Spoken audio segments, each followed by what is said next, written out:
সোহাগ, জলাবদ্ধতায় নগরবাসীর ভোগান্তির কথা জানাবেন। কোন কোন অঞ্চল এখনো পানিবন্দী রয়েছে?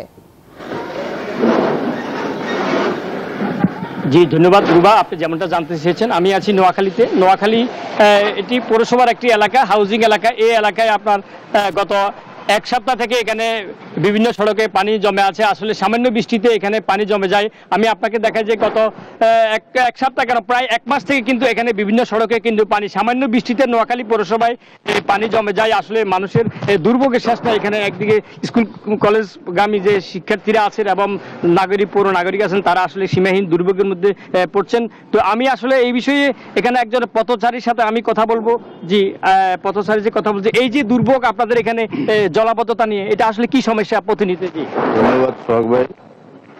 আসলে পৌরসভার এই রোডটার যে অবস্থা, কিছুদিন আগেও আমাদের পাশে একজন আবাসিক এলাকার মহিলা অসুস্থ হয়েছে, আমরা ওকে অ্যাম্বুলেন্সে উঠাতে পারি নাই।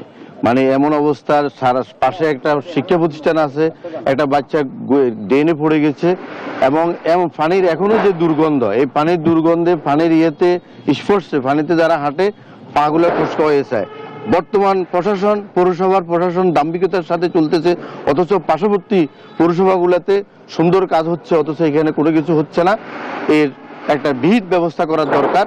প্রশাসনের দৃষ্টি আকর্ষণ করছি এবং প্রচারণা সর্বক্ষেত্রে আমরা দাবি জানাচ্ছি যেন এটা অতি সত্বর অল্প সময়ের মধ্যে যেন এই পরিকল্পনাগুলো বাস্তবায়ন করা হয়। ধন্যবাদ।